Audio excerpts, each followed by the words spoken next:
Israel acted wholly independently, and we take full responsibility for this action. And this action can open the door to an end of the war. You can't say that Israel informed the U.S. What I can tell you is the United States military informed the Trump administration. Can you tell us when the U.S. military was notified? This morning, just before the attack. Let's get the Israeli side to the latest developments. Joining us is Israeli Ambassador to the U.S., Yechiel Leiter. Mr. Ambassador, thanks for being here. Why this attack? Why now? And is it going to cause problems as far as the peace going forward? Well, good evening, Brett. We certainly hope it will actually advance the efforts for a ceasefire and peace. Yesterday, 6 people were sitting at a bus stop in Jerusalem. They were gunned down, including a pregnant woman. They were killed, fathers, sons, husbands. They were sent, the murderers who killed them were sent by Hamas sitting in Doha. And those Hamas leaders sitting in Doha applauded the murder of 6 innocents. These are the same people who sent the murderers on October 7th to slaughter 1,200 of our citizens. We don't have an issue with the people of Gaza. We don't have an issue with the people of Qatar. We have an issue with the people that leading Hamas. And our Prime Minister has made it very clear from October 7th, those who implemented the slaughter of our citizens will pay the price, the ultimate price.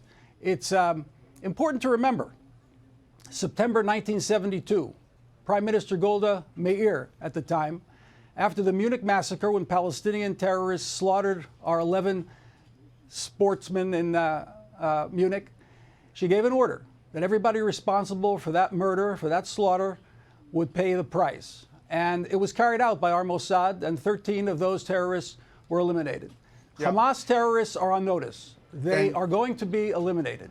Mr. Ambassador, understand that and the history. Obviously, Israel is under attack constantly.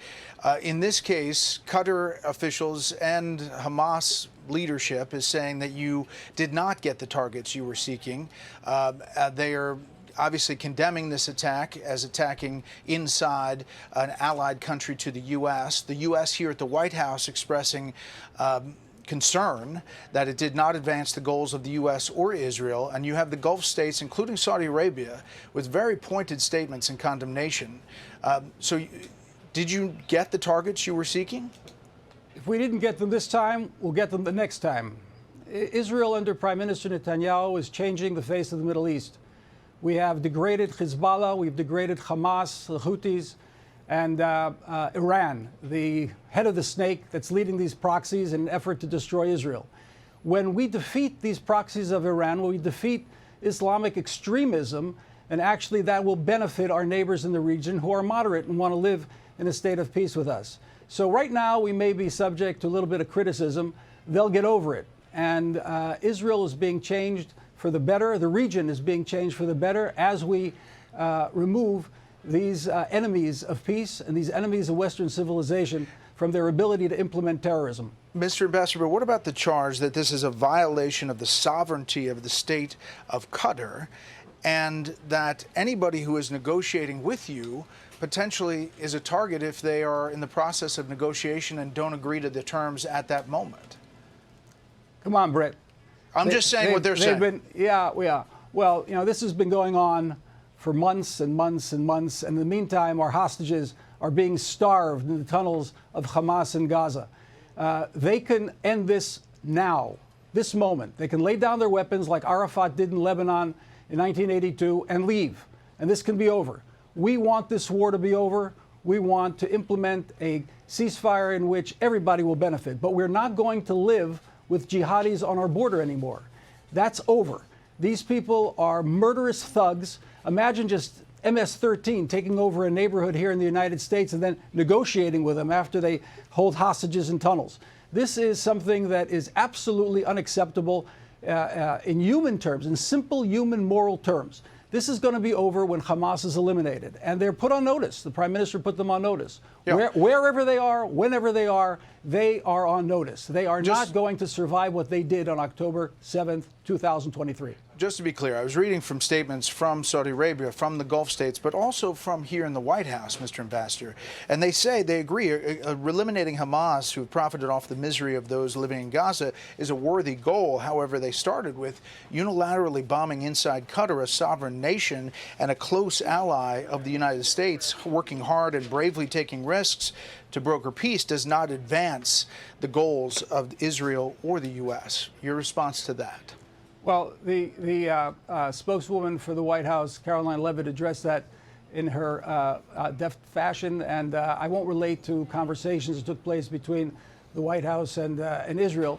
What I will relate to is the fact that we are united. We've never had a better friend in the White House than President Trump, and we're united in the effort of eliminating Hamas as being a threat to peace in the Middle East. We have acted together in the past, we'll act together in the future, and I think the administration understands full well that Israel is being threatened with her very existence from organizations like Hamas. We've degraded those proxies of Iran, we'll continue to degrade them, and we're going to change the Middle East for the better and ultimately bring peace and destroy this idea that Israel can be destroyed. And quickly, was President Trump alerted before the attack took place?